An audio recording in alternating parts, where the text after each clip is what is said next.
Bismillahirrahmanirrahim. Assalamualaikum warahmatullahi wabarakatuh. Alhamdulillah rabbil alamin.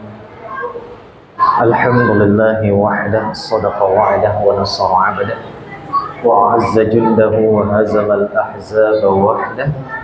Asyhadu an la ilaha illallah wahdahu la syarika lah wa asyhadu anna Muhammadan 'abduhu wa rasuluhu la nabiyya ba'dah.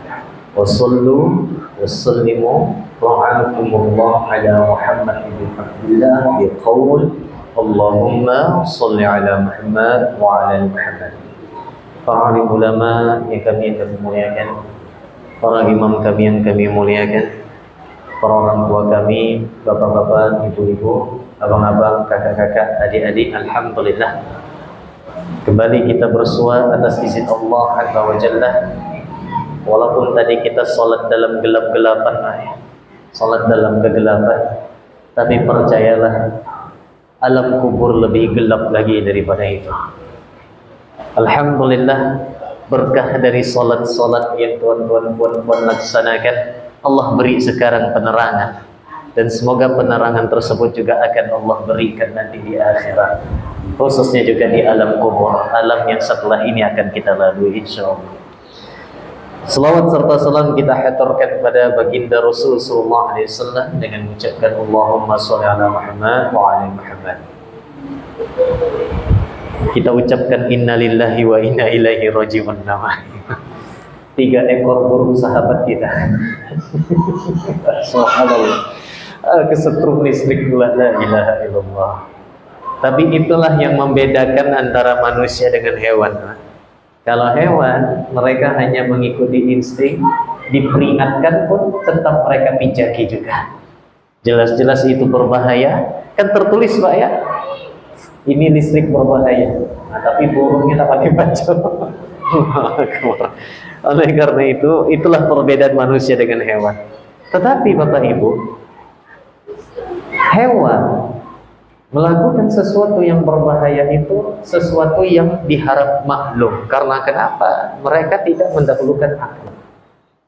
Tetapi terkadang manusia yang dianggap lebih cerdas, lebih berpikir, lebih bijaksana, tapi terkadang manusia itu sendiri bisa lebih hina dibanding hewan. Kenapa kita katakan demikian? Sudah jelas-jelas diperingatkan oleh Allah Azza wa Jalla dalam Al-Quran tentang bahayanya bermaksiat kepada Allah, tentang bahayanya durhaka kepada Allah, tentang mengerikannya, betapa mengerikannya azab Allah. Tetapi terkadang yang namanya manusia masih juga melanggar perkara-perkara hal tersebut.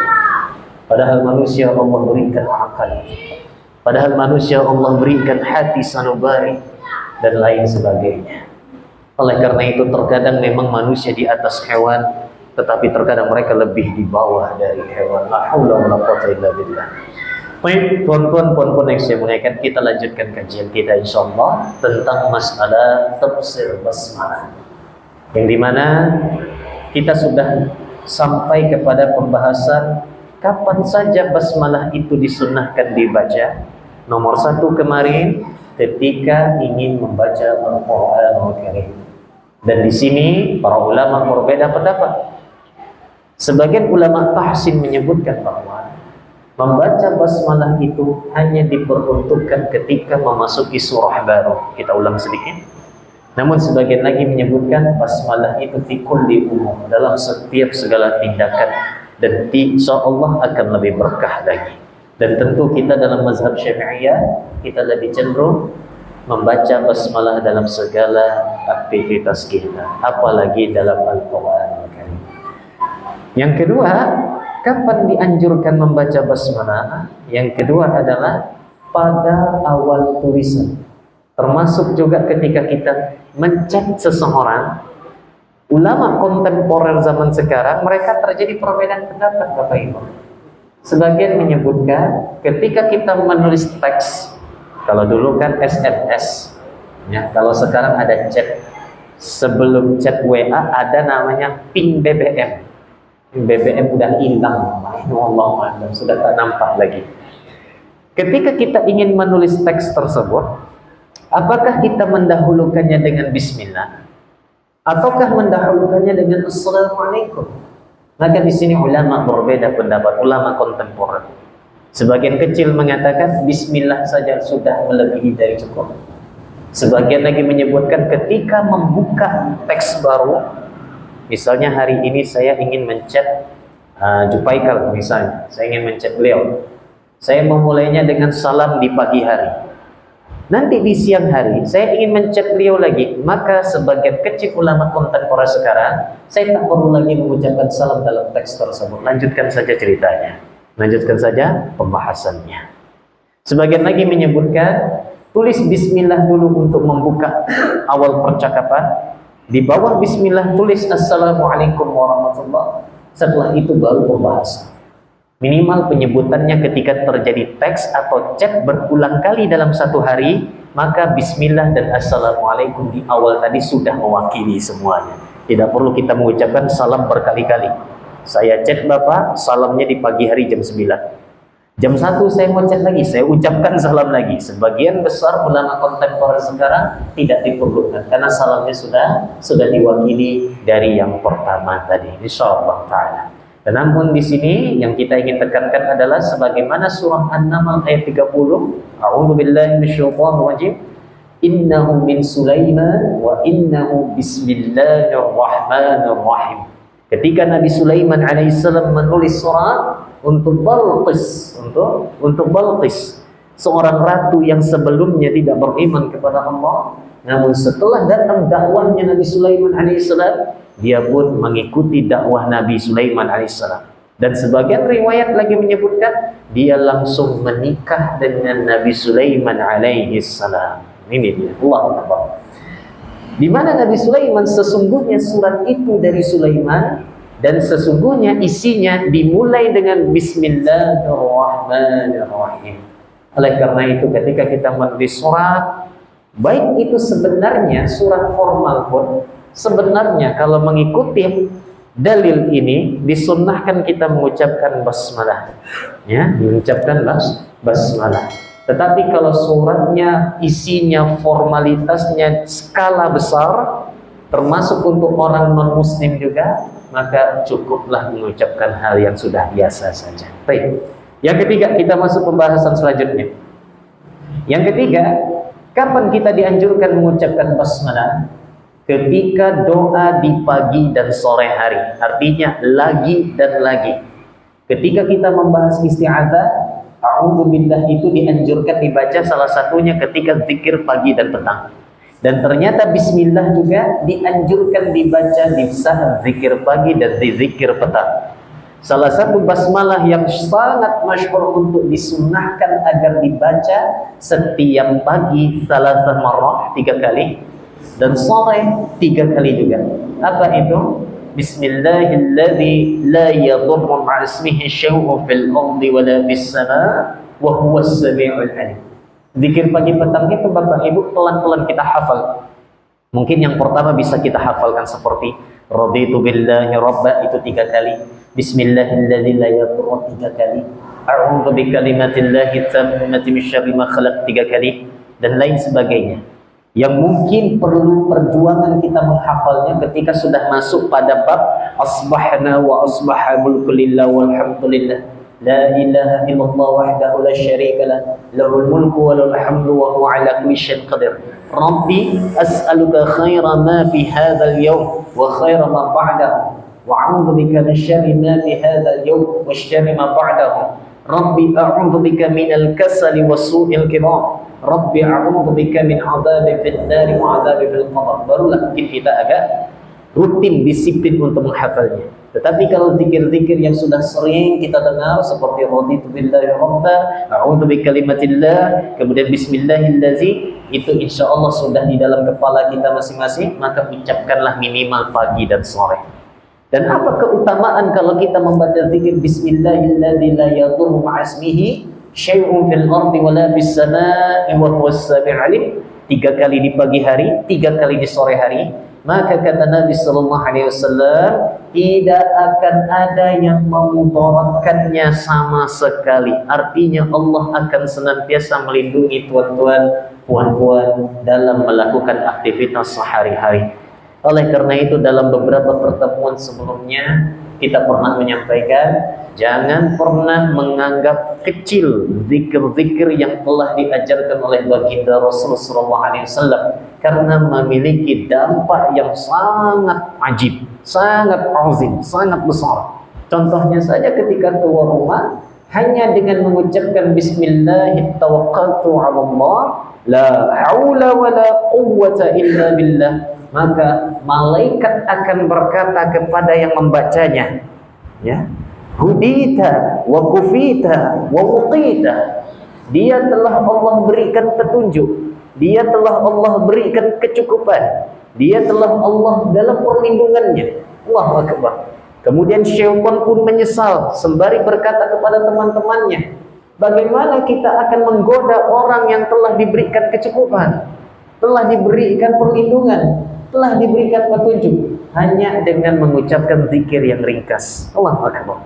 Begitu juga kendaraan kita ketika bocor bannya, mogok kendaraannya, maka ada sunnah yang diucapkan. Apa itu? Ada yang tahu Pak? Bukan astagfirullah, bukan on demand day Tuesday, bukan ya. Ada yang tahu? Apa zikirnya? Zikirnya adalah Bismillah. Nanti akan kita bahas dalilnya. Zikirnya adalah Bismillah. Ketika ban tiba-tiba pecah, ucapkan Bismillah. Ketika jatuh dari kendaraan, setelah mengucapkan astagfirullah, ucapkan Bismillah. Ada dalilnya, nanti akan kita bacakan insyaallah. Jadi ini yang ketiga, membaca basmalah di pagi dan sore hari dalam zikir-zikirnya. Yang keempat, sebelum makan dan ketika lupa membacanya. Jadi tuan-tuan, puan-puan yang saya muliakan, kata Nabi sallallahu alaihi wasallam, "Idza akala ahadukum falyadhkur ismallahi ta'ala." Jika salah seorang di antara kalian sedang ingin makan, maka berzikirlah membaca tasmiyah kepada Allah. Fa in nasiya ay yadhkura ismallahi ta'ala fi awwalihi falyaqul bismillahi awwalahu wa akhirahu. Namun jika dia lupa membaca basmalah di awal makan, teringat di tengah-tengah sedang makan, maka ucapkanlah bismillahi awwalahu wa akhirahu. Saya, Allahu Akbar, pernah menonton dulu Bapak Ibu sebuah sinetron namanya Lorong Waktu. Lorong Waktu, ada satu episode di mana Zidan namanya, Zidan dengan Pak Haji, dengan Pak Haji pergi masuk ke lorong waktu, bertemu dengan orang yang asik makan tanpa membaca basmalah. Syaitan berdiri di atas mejanya, berdiri di sampingnya, menikmati makanan tersebut. Setelah dia mengucapkan basmalah, bismillah awwalahu, syaitan memuntahkannya. Ya wallahu alam, kita tidak menemukan penjelasan ulama ketika kita membaca di pertengahan syaitan akan memuntahkannya, wallahu alam. Mungkin ilmu saya yang tidak sampai ke sana. Nah, ini dia. Tapi intinya ada lelucon sedikit. Ketika mau makan yang pedes-pedes, tak usah baca basmalah. Jadi syaitan ikut makan katanya. Astagfirullahaladzim. Jadi pas di tengah-tengah ucapkan basmalah, syaitan kepedasan, tak jadi minum dia. Ini wallahu a'lam lah, ini udah ngalur ngidul sudah jauh sudah pemahamannya. La ilaha illallah. Ya, ini tidak benar. Itu tidak benar. Hanya saja Nabi membenarkan satu hal. Apa kata Nabi sallallahu alaihi wasallam dalam hadis riwayat Imam Abu Daud, hadis sahih? Inna syaitana la yastahillu at-ta'ama alladhi lam yuzkar ismullahi alaihi.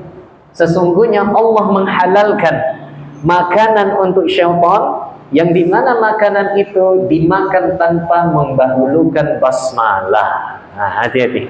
Ya, Allah akan halalkan makanan itu untuk syaitan. Sehingga apa dampaknya bagi kita? Berkahnya tak dapat. Berkahnya tidak dapat. Bahkan seorang sahabat pernah bertanya kepada Nabi SAW, "Ya Rasulullah, na'kul wa nashba'." Ya Rasulullah, wala nashba'. Ya Rasulullah, kami sudah makan, tapi kami tak kenyang-kenyang. Maka kata Nabi SAW, bukankah kalian makannya sendirian? Wahai sahabatku, sebelum engkau makan, ucapkanlah basmalah dulu, kemudian makanlah beramai-ramai. Semakin ramai yang ikut makan, kata Imam Ibnu Hajar dalam Fathul Bari, dalam syarahnya menjelaskan hadis ini, semakin banyak yang ikut makan, semakin berkah makanan tersebut. Ya, tapi saya tak nyuruh bapak tiap malam, tiap pagi, siang, malam makan, ngundang tetangga terus, tekor beras nanti, akan tekor beras nanti. Tapi sesekali makan beramai, minimal makan dengan keluarga, minimal makan dengan keluarga inti, jangan makan soal-soal. Habis makan, bapaknya makan dulu, pergi ke kamar karena di kamar ada TV. Nanti setelah itu ibunya makan soal, nanti anaknya makan soal, jangan. Buat peraturan dalam sebuah rumah, kalau makan kita sama-sama. Kalau makan berat, maka makanan berat kita makan sama-sama. Karena kenapa? Berkahnya lebih besar, kata para ulama. Baik. Yang kelima, kapan kita mengucapkan bismillah? Ketika masuk dan keluar rumah, termasuk menutup pintu, menutup jendela, biasakan mengucapkan basmalah setelah mengucapkan salam. Jangan sampai tuan-tuan, puan-puan yang saya muliakan, ketika kita keluar dari rumah, akan banyak syaitan yang berusaha menggoda kita, dan akan banyak syaitan yang nempel dengan kita. Percayalah Bapak Ibu, akan banyak syaitan yang akan menempel bersama kita. Kita pergi ke tempat ini ketemu syaitan, kita kedatangi sini ketemu syaitan, bahkan ke musola kita saja ada juga syaitannya. Bapak tak percaya ada syaitan di sini? Nah, coba tanya sebelah kiri. sebelah kiri. Tetap di masjid pun tetap ada syaitannya. Apa buktinya? Waktu sholat misalnya terkadang kita pernah lupa rakaat. Yang lupa rakaat. Ketika sholat yang tadinya dari pagi mencari kunci Honda tak dapat-dapat, pas sholat ingat. Ya, pas sholat ingat. Nah, itu godaan syaitan semua. Itu godaan syaitan. Syaitan hadir dalam sholat kita. Oleh karena itu, kata Nabi SAW, sesungguhnya syaitan yang bertugas khusus untuk menggoda Bani Adam ketika sholat, namanya adalah khanzab. Namanya adalah khanzab. Adapun yang menggoda manusia ketika taharah, namanya walhad. Namanya walhad. Baik. Kata Nabi SAW, idza dakhala ar-rajulu baitah, jika seseorang masuk ke dalam rumahnya, fa dzakarallaha 'inda dukhulihi wa 'inda ta'amihi, kemudian dia membaca mengingat Allah, basmalah ketika makan atau ketika masuk ke dalam rumahnya. Ketika dia masuk, kemudian dia makan, qala syaitan, maka syaitan yang tadi ikut kita, Pak, syaitan yang ikut kita tadi di belakang, karena kita dari luar, ketika masuk ke dalam kita mengucapkan salam dan menutup pintu dengan bismillah, maka syaitan akan berkata kepada teman-teman yang mengikutinya tadi, la mabita lakum wala asya'ah, hari ini tak ada tempat nginap untuk kalian dan tidak ada makan malam untuk kalian. Allahu akbar, luar biasa. Wa idza dakhala falam yadhkurillahi inda dukhuli qala asy-syaitan adraktumul mabita wa idza lam adraktumul mabita. Kemudian kata Nabi sallallahu alaihi wasallam, jika dia tidak mengingat Allah, dia langsung masuk begitu saja, menutup pintu begitu saja tanpa basmalah, maka syaitan akan berkata memanggil teman-temannya yang lain. Hei para syaitan, malam ini kita ada tempat nginap. Malam ini ada kita dapat makan. Masuklah mereka ke dalamnya. Oleh karena itu guru kami pernah mengajarkan, salah satu penyebab dalam rumah itu asih nak marah aja terus, spanning terus. Allahu Akbar. Antara suami dengan istri mau sparing terus. Abang tahu sparing?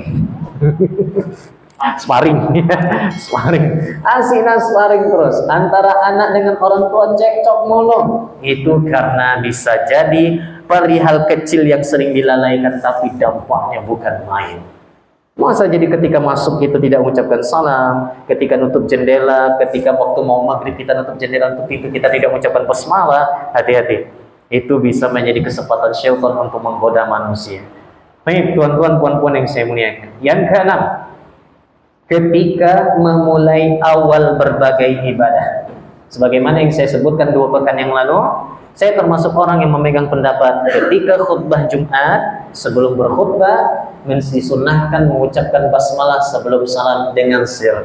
Bismillahirrahmanirrahim. Assalamualaikum dan lain sebagainya. Bahkan bukan hanya dalam khutbah saja.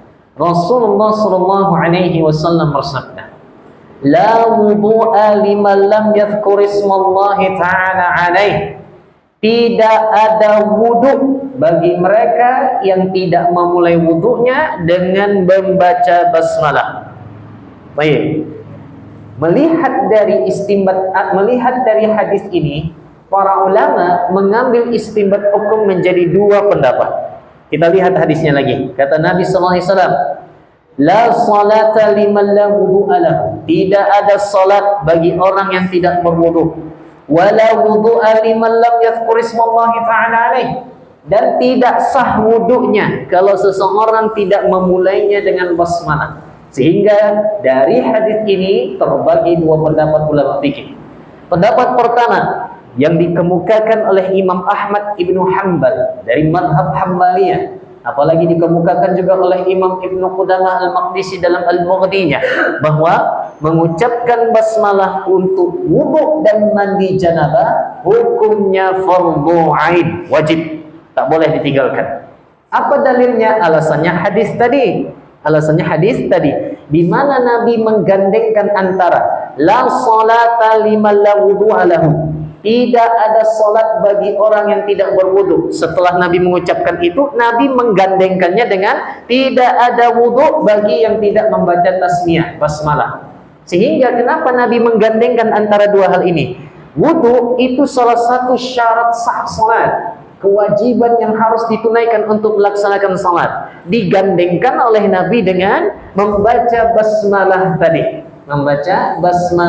Sebelum berwudu. Sehingga sepakat ulama Hanbaliyah bahwa mengucapkan basmalah sebelum berwudu hukumnya fardhu ain, termasuk juga mandi janabah. Pendapat yang kedua, ini pendapat jumhur ulama. Ini pendapat mayoritas ulama yang mengatakan bahwa hukumnya sunnatul muakkadah.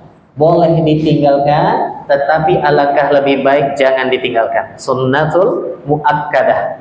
Kenapa? Apa dalilnya? Ternyata dalil ulama mayoritas ini lebih kuat. Dalil yang pertama, hadis yang diriwayatkan oleh Imam At-Tirmizi. Kata Nabi sallallahu alaihi wasallam, "Tawaddu' kama amarakallah." Berwudulah engkau sebagaimana yang Allah perintahkan.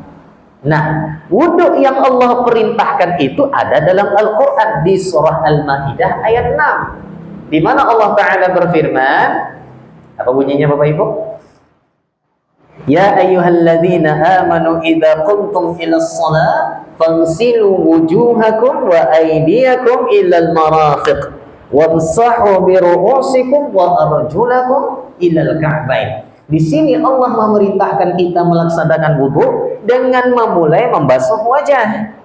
Tidak ada Allah perintahkan dalam Al-Quran surah Al-Ma'idah ayat 6 ini dimulai dengan basmalah. Dan dalam hadis tadi Nabi mengatakan berwudulah sebagaimana Allah memerintahkanmu berwudu. Dan perintah Allah di dalam Al-Quran untuk berwudu ini terdapat di surah Al-Ma'idah ayat 6 tadi, di mana Allah memulai wudu itu dengan membasuh bagian wajah. Dan bagian wajah itu Bapak Ibu dari pinggiran atas jidat kita sampai pinggiran bagian depan telinga. Rambut ini harus kena dibasahi. Bagian rambut tipis-tipis ini dibasahi. Bagi ibu pula. Bagi bapak yang punya jenggot, ibu-ibu tak mungkin punya. Ibu-ibu tak mungkin punya. Bagi kita yang punya jenggot, kemarin pernah kita bahas, kalau jenggotnya tipis macam saya dengan Bang Abu Hibban, itu tinggal di sela-sela saja. Enggak. Ini kalau bagi saya tipis kayak gini, ini wajib basah semua nih Pak. Ini harus basah semua. Tapi kalau macam nah itu cukup di sela-sela saja. Apalagi kalau punya saya ini wajib basah semua nih Pak. Apalagi Bapak yang punya sehelai dua helai, wajib basah tuh. Wajib basah ya, wajib nih dibasahi karena jenggot bagian dari wajah. Nah, bagian dari wajah. Baik, singgot bagaimana? Nah, kalau masalah mencukur jenggot, insya Allah tuan-tuan sudah sering mendengar kajian-kajiannya. Ada yang mengatakan haram secara mutlak, ada yang mengatakan boleh kalau untuk merapikan, ada yang mengatakan boleh dicukur secara habis. Tetapi yang berpendapat boleh mencukur secara habis, jujur Pak, itu pendapat yang sangat lemah. Pendapat yang kuat itu di antara dua. Pertama, yang memang tidak membolehkan mencukurnya sama sekali. Yang kedua, boleh mencukurnya untuk merapikan, tapi tidak boleh mencukurnya sampai habis. Ini pendapat siapa? Pendapat Imam An-Nawawi dan sebagian besar mazhab Syafi'iyah. Tapi adapun mencukur kumis, nah ini ulama tidak terlalu bertentangan kalau masalah kumis. Mereka berdebat luar biasa ketika mendiskusikan ini ketika masalah jenggot. Tapi kalau kumis bagaimana hukumnya? Kalau kumis, Pak, sebagian kecil ulama mengharamkannya juga. Waduh, ini kalau tak boleh nyukur kumis nih. Kalau kita punya anak gadis nih, takut orang nak melamar. Apalagi kumisnya ini berbelok sedikit.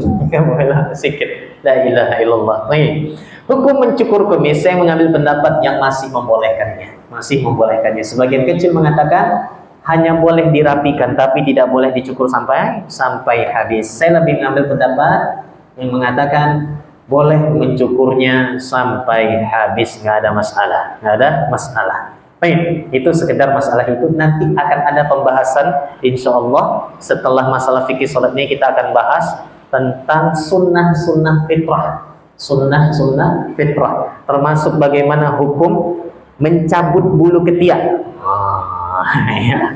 Nabi mengatakan dalam hadis itu, Pak, bukan mencukur, bukan memotong, tapi mencabut, Pak. Sehingga sebagian ulama mengatakan ketiak itu hukum disunahkannya bukan dicukur tapi dicabut. Pak, kalau dicabut, ada yang pernah coba? Ada yang pernah coba? Sakit. Tahu saya pakai yang pinset besi itu, Pak. Kasih aja lakban, taruh lem di situ, tampalkan di sini. Itu betul-betul dicabut total itu. Allah Akbar. Nanti kita bahas itu dalam waktu setelah ini, insyaallah. Jadi pendapat yang paling kuat dari ini semua adalah alasan pertama tadi, pendapat jumhur ulama yang paling kuat, membaca basmalah tidak sampai kategori fardhu ain, hanya sunnatul muakkadah. Alasannya yang pertama, di dalam Al-Qur'an Allah tidak memerintahkan membacakan basmalah. Yang kedua alasannya, nah ini dia, alasannya adalah hadis yang kita bacakan di awal tadi tentang la salata dengan la wudu'a, tidak ada wudu bagi mereka yang tidak membaca basmalah. Ternyata kata mazhab Syafi'iyah, hadisnya itu dhaif, hadisnya lemah, Jadi pendapat yang paling kuat adalah membaca basmalah ketika berwudu itu sunnatul muakkadah. Baik. Yang ketujuh, kapan kita dianjurkan membaca basmalah? Yang ketujuh ini adalah ketika ingin menyembelih, yaitu bismillahi Allahu akbar atau bismillah saja. Termasuk juga Bapak Ibu yang hobi berburu. Ada nggak Mbak yang hobi berburu? Kemana? Nembak burung? Nah, bagaimana kalau kita hobi berburu, ya? Ada burung, misalnya burung puyuh. Burung puyuh udah di atas. Nah, ada di atas. Allah. Jadi ingat stand up comedy orang Malaysia, Pak. Apa itu? Iya, ada burung puyuh. La ilaha illallah. Misalnya ketika kita berburu rusa, Pak. Nah, yang masuk akal aja lah berburu rusa.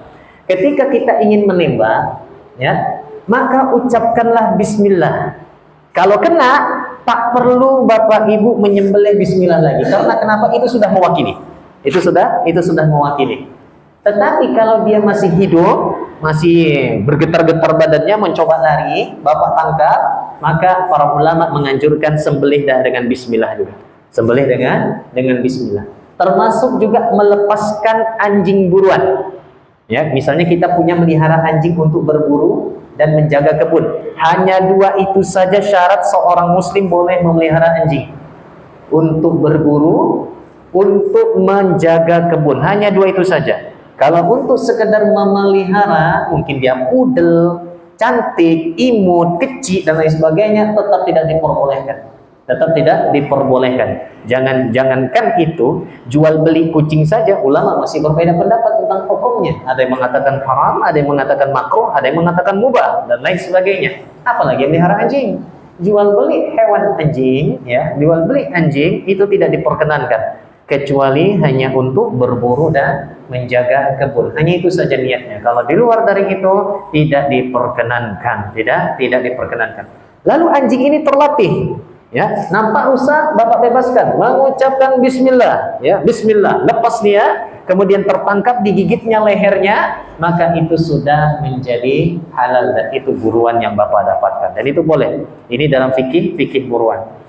Tapi ada satu hal, walaupun dia menyembelih, niatnya, walaupun dia menyembelih pakai Bismillah, dia sembelih misalnya contoh kerbau, ya misalnya dia menyembelih kerbau, baca Bismillah, tetapi niatnya kepala kerbaunya itu untuk sesajenak, makanannya tetap tidak halal, tidak halal. Sampai-sampai Nabi mengatakan, la'anallah man dzabaha li ghairillah. Allah melaknat orang yang menyembelih bukan karenanya. Menyembelih untuk sesajenak, menyembelih untuk hal-hal penangkal bala yang tidak disedekahkan untuk umat manusia, hati-hati, itu termasuk perbuatan yang tidak dibenarkan. Tapi kalau misalnya, ya, saya bantai kambing, Pak, Bismillah, lalu saya niatnya ingin tolak bala nih kambing, Pak. Saya ingin tolak balak ini, biar saya tak kena balak saya. Tapi setelah itu saya jadikan cincang gulai, saya kasih ke bapak. Boleh nggak seperti itu? Tolak balanya? Boleh, nggak ada masalah, karena sedekah itu memang penolak balak. Tetapi kalau diperuntukkan untuk penjaga pantai selatan, paham maksud saya siapa ya? Ya. Ini masalahnya masuk YouTube lagi. Pokoknya ada nyinya lah di awalnya. Nah, lalu diberikan kepada mereka agar dia tidak marah. Hati-hati, ini diperuntukkan untuk jin, dan semua makanan yang diperuntukkan untuk jin itu tidak diperkenankan dan tidak halal untuk dimakan. Yang ke-8, ketika masuk ke dalam WC. Nah, ini dia. Ini sudah sering kita bahas. Karena kata Nabi sallallahu alaihi wasallam, tapi bukannya ketika masuk WC itu kita mengucapkan Allahumma lakasum. Allahumma inni a'udzubika minal khubusi wal khaba'is. Ya Allah, aku berlindung kepadamu dari syaitan laki-laki dan syaitan perempuan. Berarti bangsa jin itu juga punya gender, Pak. Punya gender, laki-laki dan perempuan. Bencong ada nggak? Allah a'lam. Punya kita nggak tahu. Saya muliakan, kita lanjutkan. Kemudian kata Nabi SAW, ternyata sebelum mengucapkan Allahumma inni a'udzubika minal khubusi wal khaba'is, ada dianjurkan sebelumnya, yaitu mengucapkan Bismillah. Kata Nabi SAW, satru ma baina a'yunil jinni wa awrati bani adam idza dakhala ahaduhumul khala'a ay yaqul Bismillah. Penutup antara pandangan jin dengan aurat manusia di dalam WC, sehingga membuat Allah jadikan jin itu buta melihat aurat manusia dalam WC, yaitu dengan basmalah, dengan Bismillah di depan pintu. Bismillah, Allahumma inni a'udzubika minal khubuthi wal khaba'is. Kalau malas Bapak Ibu baca yang panjang, Bismillah itu sudah cukup. Bismillah masuk dalam tandas langsung dengan kaki kiri. Ini maka aurat Bapak Ibu akan tertutup dari bangsa jin. Tapi jangan lama-lama. Jangan lama-lama, bahaya. Selain nanti mengakibatkan apa nama sakitnya tuh? Ambeien. Selain menyebabkan ambeien, nanti membuat jin jatuh cinta. Hati-hati. Salah satu sebab jin mahabbah, jin mencintai manusia, salah satunya adalah dia betah di tempat yang disukai oleh bangsa jin. Ya, jadi kalau bisa ke tandas itu, Pak, ini tinggalkan. Ya Jufaikal ya, tinggalkan. Ya insya Allah kalau Jufaikal aman. Baik. Yang ke-9, tuh. Ada anak kecil lagi. Baik. Ketika hubungan dua sejoli, nah ya, ini dianjurkan mengucapkan basmalah. Doanya apa loh? Boleh saya tes? Allahu Akbar. Yaitu Bismillah, Allahumma, jangan Allahumma lakasumtu lagi. Allahumma jannibna syaitan. Coba Jufaikal baca. Antum belum nikah ya, nggak boleh. Allahumma jannibna syaitan wa jannibish syaitana ma razaqtana.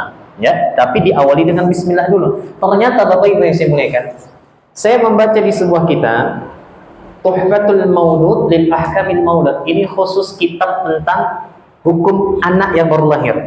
Ternyata salah satu sunnah suami istri membaca doa ini. Kalau tidak, nah apa perkataan Ibnu Abbas? Ini kata Ibnu Abbas, bukan kata saya. Kalau ada suami istri melakukan kewajiban tersebut, ya, tanpa didahulukan dengan doa yang diajarkan oleh Nabi, kemungkinan besar anaknya lahir dalam kondisi mukhannas. Apa itu mukhannas? Banci. Nah, itu dia la ilaha illallah, ya. Dan banci. Masalah bencong ini, Pak, Bapak Ibu yang saya muliakan, pertama, Nabi SAW melaknat laki-laki yang meniru wanita dan wanita yang meniru laki-laki. Kalau laki-laki meniru wanita kita sebut dengan bencong atau banci. Kalau perempuan meniru laki-laki kita sebut apa, Pak? Hah? Apa? Biasanya kita sebut dengan tomboy. Biasanya kita sebut dengan tomboy. Itu bukan sebuah kebanggaan. Apalagi kan terkadang kan di luar sana anak-anak yang perempuan terkadang kalau bersikap tomboy dia bangga, ya, dia bangga. Itu bukan sebuah kebanggaan. Oleh karena itu dari dalil ini disebutkan bahwa kata para ulama, apapun benda atau pakaian yang menjadi ciri khas lawan jenis itu tidak boleh kita pakai. Contoh misalnya dalam pemakaian motor trek itu biasanya laki-laki atau perempuan? Perempuan kan? Laki-laki kan? Nah, maka bagaimana hukum perempuan memakai motor trek? Saya pernah tanyakan ini kepada guru kami, ya, Profesor Dr. Zikri Darussamin. Beliau menyebutkan hukumnya makruh. Hukumnya makruh. Tetapi bisa menjadi boleh ketika sudah darurat. Tak ada lagi Honda, tak ada lagi motor, cuma ada motor trek aja lagi, dia naik pandai pula lagi. Ya, nah, silakan kalau darurat. Tapi kalau tidak darurat hukumnya makruh karena motor trek itu identik dengan laki-laki, termasuk motor ninja, ya, yang sampai gede di depan itu. Apalagi misalnya seperti fiction dan lain sebagainya, ini diperuntukkan untuk kaum laki-laki.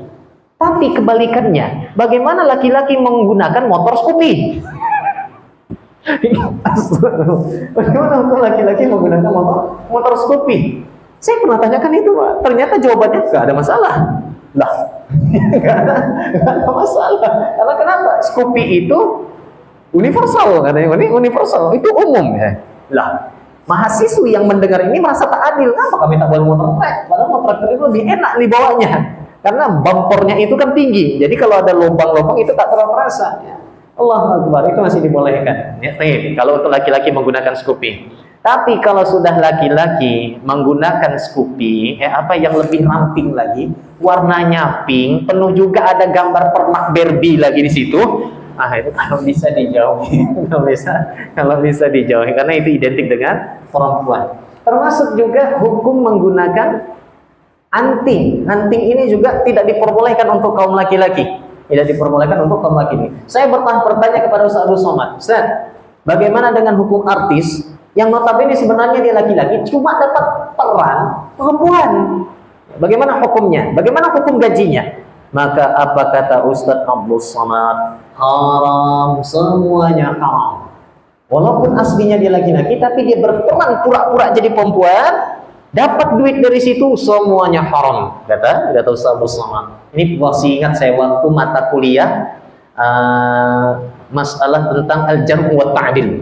Ya, ketika kami membahas kitab Muqaddimah Ibnu Shalah, kami tanyakan permasalahan demikian, dan itu tetap tidak diperbolehkan. Jadi hati-hati, ya, hati-hati. Apalagi laki-laki biduan, ya, diundang untuk ikut pesta, ya, untuk menghibur, entah itu tasyakuran, akikahan.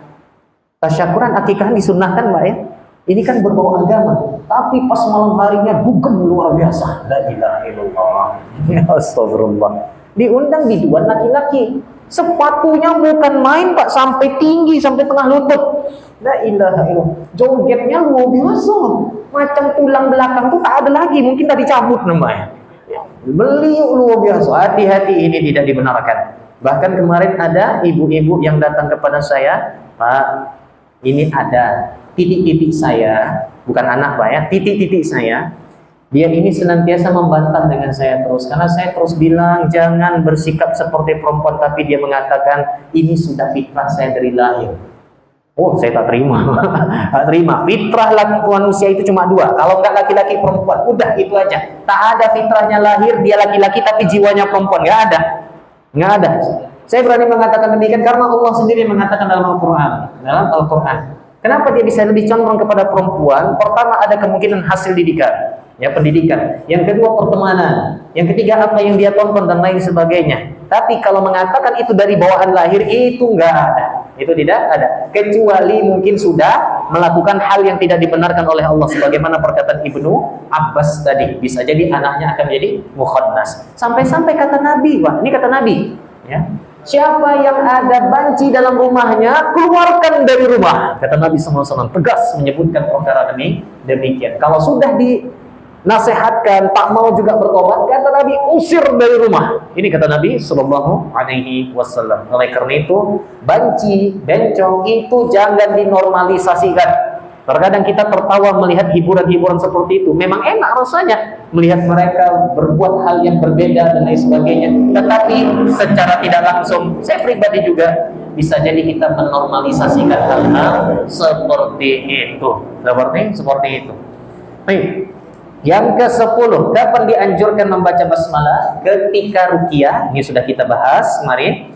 Kemudian yang ke-11, ketika terjatuh. Nah, ini yang terakhir, ketika terjatuh pas habis waktu.